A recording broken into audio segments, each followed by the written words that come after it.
And here I am. Yes, hello, and welcome. I better shift over a little bit. Hello and welcome to the first episode of Morning Brew. And I'm here with my Morning Brew on the new Labour Social channel, which I'm using my old Graham Hughes channels because, like, I can be bothered building up a subscriber base of thousands of people again after already doing it once. And also, there are little things that you can do on stuff like this when you've got lots of subscribers that you can't do if you haven't got any. So, here I am. It is Monday, the 27th of March, 2023. We're living in the future. It's bloody awful. So, quick roundup of today's, the weekend. What's been happening this weekend? Well, obviously, the big thing that came out this weekend was was Michael Gove on Laura Kunzberg yesterday. So, privately educated person. Talk to a privately educated person. I go on about that a bit, don't I? Anyway, Michael Gove, who is a known cocaine user. This is a guy, and there's no problem. I don't have to say allegedly, because he admitted to doing it. In 2019, he admitted to taking cocaine on multiple occasions. He's now going to ban, this is the latest wizard wheeze, nitrous oxide. Laughing gas. Because kids are doing laughing gas and leaving the canisters behind, and people go, oh, there's canisters on the ground. Oh, don't like that. Now, look. As some of you who have followed my shows over the years know, I'm no fan of drugs. I would like them not to exist, but they do. But when it comes on to the hierarchy of harm, cocaine is very high up. I mean, if you look at the effects cocaine has had on our society, on society in America, you think about rich people doing crazy stuff. Yeah, that's usually cocaine. And that's been incredibly damaging to our society. Right? And then you look at the harm of drinking, which is perfectly legal. In fact, they've just been given a little bit of a tax break if you buy a drink in a Wetherspoons. I also found out this weekend that Wetherspoons profits are down 91%. Oh dear, how sad. Never mind. Anyway, on that hierarchy of harm, alcohol is right up there. You've got drink driving, you've got spousal abuse, you've got liver damage, liver failure. I personally know at least one person who has died, literally drank himself to death. It's really, really bad. I don't know anyone who's been harmed in any way by nitrous oxide. And you might say, well, Graham, just because you don't know anyone, that doesn't mean it doesn't happen. And I'm sure it does. I'm sure some people do it or do it too much and it affects their spinal cord or it makes a part of their brain blow up. Everything in moderation.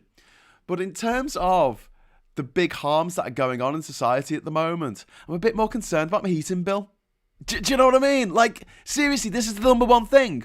And also, I'd like to point out that getting rid of laughing gas is something that I would think that maybe a huge, well-funded, Tory-orientated lobby like the drinks industry might quite take some delight in. Like Tate and Lyle kind of wanted to bankrupt all the British sugar beet farmers so they could sell their cane sugar from the West Indies. And then they sponsored the Conservatives' conference. Hashtag just saying. Or maybe the fact that Meta or Facebook has been lobbying so hard on Congress, it's unbelievable. And going back over some of the testimony given by the head of Twitter, head of TikTok, last week, it just boggles the mind. You've got to check out some of the footage if you haven't already seen it. One day I will have a producer on this show and I'll be able to go cut to VT and I'll be able to show you some wonderful footage of things happening, but I can't do that just yet. We don't have the technology, but when I can do that, I'd like to clip some things up. There was a guy in that congressional hearing who wanted to know why every time he went on TikTok, all he saw were dancing homosexuals, fluffers, and drag queens, and he wanted to know about what was going on with the algorithm. Fill in the gaps there.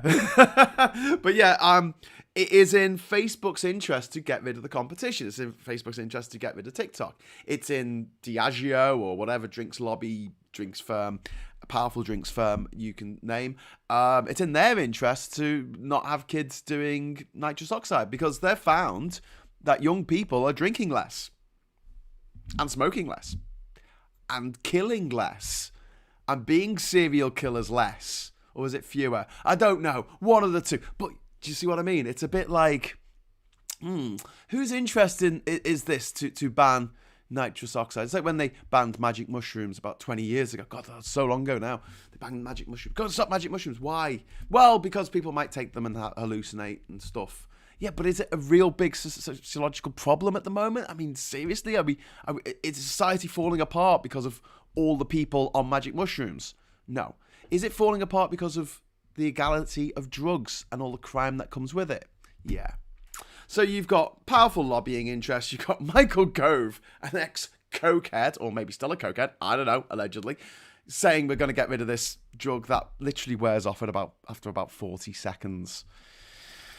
Yeah. Anyway, it's not like people are doing balloons and nitrous oxide and falling around and mugging old ladies and breaking into houses. Oh my God. Anyway, I'm going to say a big hello to the people in the chat there. We've got Lefty Boater saying morning all. We've got Graham Haller. We've got Lee Corn saying looking slick, dystopian future. Thanks. Yeah, someone left their coffee on the park bench there. What a shame. Morning. 56 deaths between 21 and 2022. 2010 and 2020, including those in the medical setting. 56 deaths. And how many deaths associated with alcohol in that same time period? I think Lee can look that up. I'm going to have a guess. Same time period, 10 years. I'm going to say probably about 56,000 deaths from alcohol, at least. Might be even more than that. Might be a lot more than that. I don't know.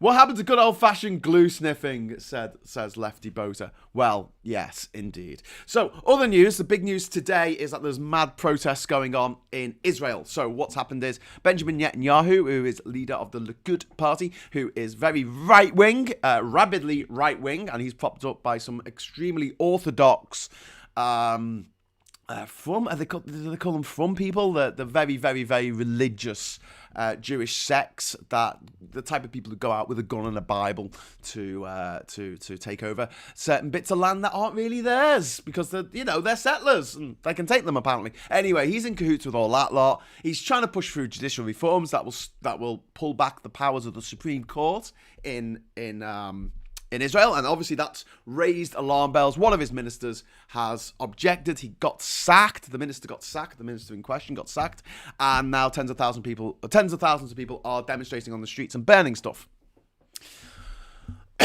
Not that I think that we should do that here at all, but gets results, doesn't it? Anyway, morning Lefty, says Mad Monk. I don't know if he's talking to me or Lefty Boater there. Anyway, another thing that's been happening is we've got some good news. So I'd like to wake you up with some good news before you switch over and watch James O'Brien. There was a concern for a very long time about what they called the population time bomb, which was that we would reach a point where there's 10 billion people on the planet and there's not enough arable space to grow enough food for that many people. Essentially, it's a bit Malthusian in its outlook, but it's kind of right, because don't forget, things like nitrates, fertilizers are kind of finite. There's not that much guano in the world to keep it going indefinitely, and the quality of soil decreases with every harvest unless you put more nitrates in the soil. It's all a bit complex, but essentially there was this big worry that because populations were just charging ahead so fast, that we just would end up being in a situation in which the Earth couldn't feed enough people on it. And also you've got environmental implications of 10 billion people on the planet as well, which are considerable. However, because many countries around the world have peaked, some years ago, like in Japan or the UK, our fertility rate is now under 1.5, which to sustain a population you need a fertility rate of 2.1. This is nothing to do with being fertile. This is to do with how many children are replacing the people dying, essentially. And you need 2.1 children, a rate of 2.1 children in order to sustain the population. Ours is about between 1.4 and 1.5, so we're well below it. That's why we need immigrants to come to this country. That's why we need people from other countries to come to this country, preferably young and able and smart and already educated, and we didn't have to pay for their education. That's good. There was a big worry about it. But yeah, because so many countries have already peaked, and it looks like countries in the Middle East, in Africa, in Asia are slowing down, it does look like that population ticking time bomb has been diffused kind of at the last minute. It's not great for the environment still. We still need to think about climate change and the fact that we're doing not very much about it. I can't swear on this new channel. As you see, I will try and sort that out so I don't drop any bloopers into the talk. Approximately 9,500 deaths per year in England and Wales from alcohol. So over the course of 10 years, that's 95,000. 95,000 deaths from alcohol and 56 from nitrous oxide, and that includes in a medical setting. Not 56,000, not 5,600, 56. And they're like, oh my God, we had to spend lots of time and energy banning this sick filth. Quick, I've got a line to bump, or whatever they do. I don't know. Another thing that's come out today is that the delays to rape trials in England and Wales are devastating for the victims, which I do not disagree with at all. The response to rape has been absolutely disgraceful in the last 13 years. Things were getting better under the last Labour government. Things are certainly not getting better under this Conservative government, in which only 1 or 2% of all rape cases go to court. And of them, a lot of them get off. So people talked, Baroness Casey, is she a Baroness? I don't know. Lady Casey, last week when she published her report into the Met, one of the things in there was the fact that essentially the Met had effectively decriminalised rape in London. But it's not just the London police force that we've got to be a little bit wary of. Let's just put it that way. All police forces around the country are letting us down. They're there to protect and serve us. We have a social contract with the police that we allow them to police us. It's policing by consent, and that was really important to Robert Peel, who founded the police service in the first place in the 1830s, I think. It's come out that strip searches of minors, we're talking an insane number. We're talking about 3,000 strip searches that were recorded, and 24% of them, so nearly a quarter of them, were on children aged between 10 and 15. The youngest child to be strip searched was 8. 52% of these strip searches took place without an appropriate adult present, and 51% of them resulted in no further action. So essentially, children were stripped naked and humiliated for no reason whatsoever, on the suspicion. And these kids weren't searched in a police station in a particular room that's set up for strip searches or anything. No. They were stripped in the back of police vans, which the police shouldn't do. I think that's actually illegal. So shouldn't these police officers who did that go to jail? I don't know. In schools, outside fast food outlets, and outside amusement parks. And here's the kicker, boys and girls. If you're a black child, you're 6 times more likely to be strip searched by the police in the UK than if you're white. Wow. But it's wrong to call the police institutionally racist. It's wrong to call them that. You shouldn't call them that. You should use the word systemic, because semantics are important, ladies and gentlemen. Semantics. That's what that's what the population really cares about. That's what the people want. Semantics. We'll quibble over the correct terminology, shall we? While British children are being strip searched, humiliated by the police every single freaking day. And you're talking about a number of children every single day under the age of 15. Absolutely bonkers. So yeah. And then the Tories today apparently are going to have a go at the homeless. They've moved on to the homeless. So it was refugees a couple of weeks ago. Last week they were talking about returning the death penalty, weren't they, under Lee, 30p Lee. Then they went after nitrous oxide for some reason, randomly. And now they're going after homeless people. Because obviously it's homeless people's own fault that they are homeless, I guess. Also in the news today to look out for, the new leader of the SNP is going to be elected. I know who I want to win out of the three of them, but we'll just have to wait and see on that. Daily Blase, good morning all. Hope everyone is well. Yes, thanks Darren. Thanks for tuning in so early. We've got about 10 minutes left of the show. We're just going through some of the main headlines at the moment. There's a quick headline about HS2. The Euston terminus is being revised, and it's going to cost an extra £5 billion. Yeah, on top of the, what was it, 105 billion that's up from about 17 billion, which was the original estimate of how much it was going to cost. God, we can do things in the UK, can't we? Do things we can do things in the UK. We're good at that. Also in the news, Putin has threatened to move nuclear weapons into Belarus because that's all he's got now. Saber rattling. He's completely failed in Ukraine. Like, every objective he had has just come to nothing, and now he's just throwing waves of troops after troops into the meat grinder, and they're being picked off by snipers from a mile away because they haven't got the right kit, they haven't got the right air cover, they haven't got the right protection, they haven't got the ammo.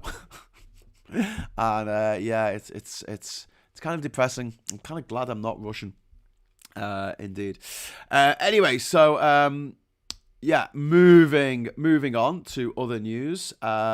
Silicon Valley Bank has been bought up by a company called First Citizens Bankshares, and bank is spelt with a C, not a K. That annoys me. When I was a kid, I always hated QuickSave because it wasn't spelt right. And you know, when you're learning to spell and you put the word quick down, you spell it KWIK, and then your teacher's like, no, that's not how you spell quick. And you're like, but that's how they spell it, the quickie. Yeah, shows how old I am there.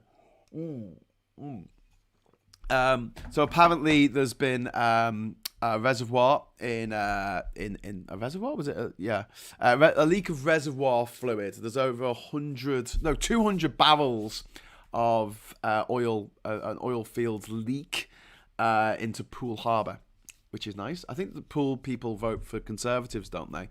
So I don't have too much sympathy because they literally voted to pour raw sewage into their water, and they know that the Conservatives voted to put raw sewage into our lakes and streams and watercourses and all over our beaches, and they're still going to vote Conservative. So I have little sympathy. Little sympathy. What can I say?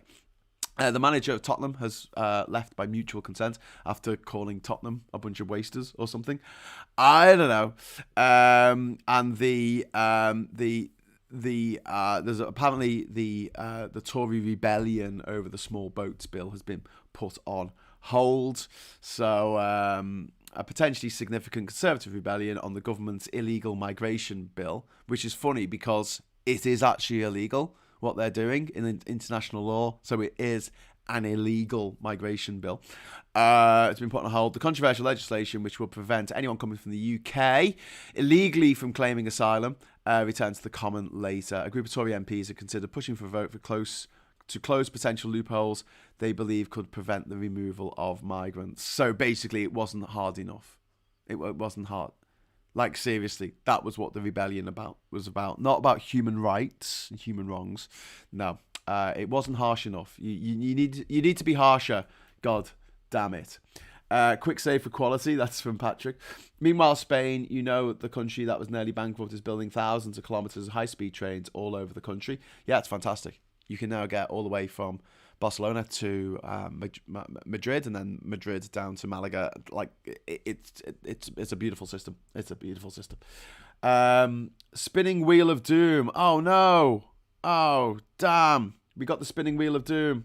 Shit. That's not good. I might have to adjust my settings then if that's just what has happened. So just hold with me for a moment. This is a bit of a soft launch for Labour Social. Just getting it started, ironing out all the technical flaws before we actually properly get going. Oh, it's okay now. Yeah, but I think I might just turn down my bitrate because my bitrate at the moment is 2,800, and that's too. It doesn't need to be that high. Come on, let's be sensible here. So let's just change that here. Target usage.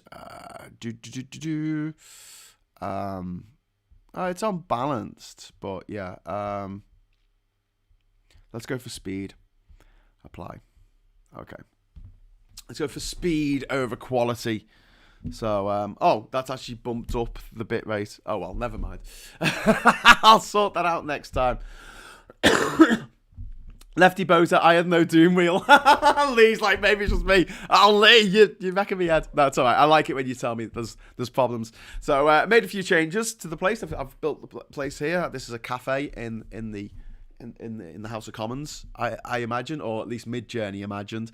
And that there is a picture of the House of Commons, or the Palace of Westminster, I should say. A picture of the Palace of Westminster as envisioned by Salvador Dali. I love AI. Anyway, so yeah, it's all good. It's all good. Millions to get cost of living payment from April. So we will get low incomes will get cost of living payments of up to £900, which hopefully will just about touch the sides for most people. But most people are living paycheck to paycheck now in the UK. And also there's strikes going on in Germany. And let's just flick over to see what's going on in sort of the rest of the world. Hang on. I've lost my internet. Shine on, Harvest Moon. So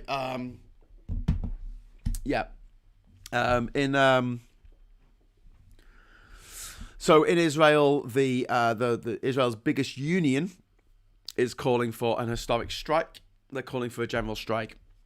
General strikes are illegal in the UK because Tories. Yeah, they're illegal. How mad is that? So I guess if we all go on general strike, they'll sue us. I guess I don't know. Take us into jail. Take us to jail for having the audacity to not work. Yeah, how dare you not work when you're supposed to work every day until you die. Anyway, Portia McCarthy says, we need you installed in the House of Commons, liven those stiffs up a bit. Yeah, no, I really think that the people, I mean, look, some politicians, some of these people are my friends, but seriously, the politics people are a bit weird, aren't they? Are they a bit weird? I don't know, a little bit weird. Anyway, so yeah, that's it. That's sort of the what's been happening. I urge you to check out Terry Christian's contribution to Morning TV this morning, where he talks about politicians not getting these second jobs. If you, also check out the Led by Donkeys video if you haven't already seen it. They did a sting operation. It came out on Saturday. Wasn't reported on the BBC website until Sunday afternoon, late afternoon. Wow. In which they asked people like Kwasi Kwarteng and Matt Hancock if they would be interested in doing a consultancy for a South Korean firm that didn't exist, and they were asking things like £10,000 a day for consulting to appear on the board for 6 times a year. £10,000 a day. That's not a bad little earner, is it? Is it? Anyway, the point that Terry Christian's making, which I think is right, is that 200,000 is what MPs should be paid a year. They should get £200,000 and no second jobs. You can help out in your community if you're a doctor or a nurse or something social caring. There'll be some exceptions, but generally speaking, you're not allowed a second job. And I really hate it that... Oh, sorry, did I wake you up? I really hate it that when we point out that it's wrong for these politicians to be sitting on the board of directors of Diageo or Tate & Lyle or whoever else might be lobbying them at the same time to get legislation put through that will be in their interest of their companies against other companies, or trying to get stuff banned that is competition to their products. They go, oh yeah, but there's this MP and they're a doctor, and that's their second job, and that's a good thing. Like, being a doctor is the same as turning up 6 times a year for a Zoom conversation, for having a conversation. Yeah, social good. Right, okay, so they're false equivalence. There it is. Anyway, check out the clip from Terry Christian. Check out the clip from Led by Donkeys. If you get the chance to see any more of the hilarious clips from the TikTok trial last week, I heartily recommend it. It is absolutely freaking hilarious when it's obvious that these senators and members of the House of Representatives haven't got the first clue about technology or TikTok or how any of this stuff works. It's hilarious. So later on today, I'm going to be uploading some new videos, at least one new video, which will be a pubcast with me and MPs Johnny Reynolds and Andrew Gwynn, which I filmed a couple of weeks ago. That'll be going live this afternoon. And I'll be back, defo, for more Morning Brew tomorrow. I'm just getting the timetable put together, and hopefully we might be able to have a live chat with someone this week. And tomorrow morning I'm having a Zoom meeting with Julia Patterson, who is the author of an upcoming book called Critical, about the state of the NHS under the Tories after the last 13 years of cuts and horror. Anyway, HS2 is colonial larceny, contracts given to connected Tories and costs dumped on the general population. Yeah, HS2, I mean, I've told you what I'll do. Low speed 1. That's what we need. We don't need high speed 2. We need low speed 1. That's it. Oh, maybe 1 and 2, because we'd have one going by the East Coast and one by the West Coast main lines. Anyway, that's a conversation for another day. I hope you've enjoyed Morning Brew. You can switch over to LBC now, and I'll be doing this every day this week. I will see how it goes. We just did a bit of a beta testing phase at the moment, but thank you so much for joining me. Obviously, my Patreons are going to change the way the setup, but if you already are a patron on my Graham Hughes Patreon page, then you will continue to be a patron, and you will get all the people on the list that's about to appear on the screen will get all of the perks that are available to anyone, no matter what level they sign up to Labour Social Patron in the future once it's established and set up. So that's that then. Good stuff. Thank you very much, Nick and Diff, and I'll until tomorrow, I'll say hello, good evening, welcome, and goodbye.